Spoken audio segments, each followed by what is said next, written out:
To be angry and sin not actually starts with loving first. Grace and peace, everybody. Welcome to Sabbath School Study Group. Kind of an ominous title, The Anger of the Lord. But God is so good that even when you explore the anger of God, you're going to run into the love of God. But before we unwrap that, I want to thank you for watching. We're on the road here in Guymon, Oklahoma. That's on the Panhandle, and God's people are here, but we'd like to be where you are. First, like this video, help other people find it. Subscribe to the channel if you want to stay in touch. And if you want us to come to where you are, all you have to do is send us an email. That email address is contact@changeministry.org. We don't do social media, so we need you to be social, and we look forward to you reaching out so we can reach out. So this is a powerful thought. The idea that in order for us to be angry God's way starts with loving God's way. Well, if you go to Joshua chapter 23, verse 15, it says there, therefore it shall come to pass that as all good things are come upon you, which the Lord your God promised you, so shall the Lord bring upon you all evil things until he have destroyed you from off this good land which the Lord God hath given you. And when you've transgressed the covenant of the Lord your God, when he commanded you, and have gone and served other gods and bowed yourselves to them,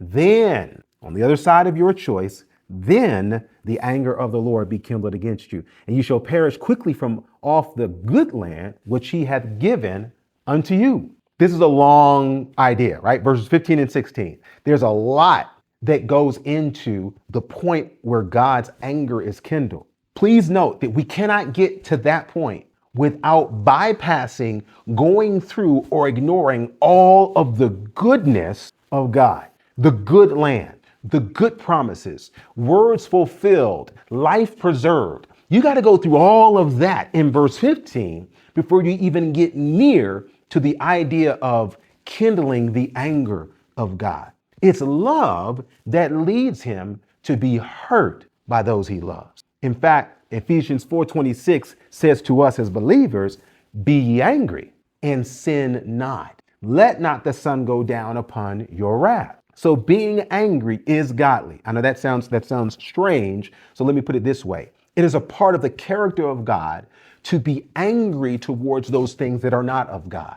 And so as Christians, we're encouraged that we can be angry and not sin, because our anger is rooted in what? It's rooted in love.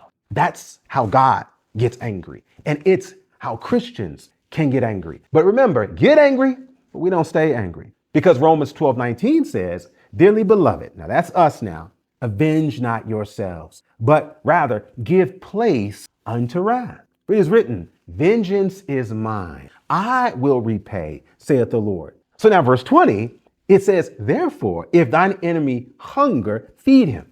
If he thirst, give him drink. For in so doing, thou shalt heap coals of fire on his head. Be not overcome of evil, but overcome evil with good. You can be angry and still be good. Now let's really look at this entire gift, right?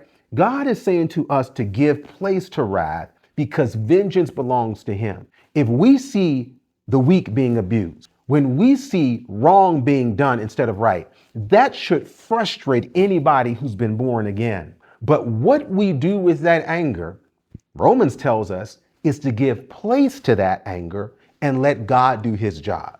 My anger is resonating with his righteousness, but I don't take his place as God to be wrathful. I don't take his place to then render vengeance. In fact, God says what I need you to do is to overcome this evil by making room for good. Let go of the anger, move past the anger into action, to literally do good to those who hurt you, to feed the hungry enemy, to give drink to the thirsty enemy, to even overcome, not just cope, but I'm actually going to now go active in my righteousness and say, Lord, you've been good to me when I was not good to you. Now it's my turn to be good to someone else who was not being good to me. This is why we can say to be angry and sin not comes from love. And it's only love that's going to allow you and me to push through our anger because we're actually walking towards love.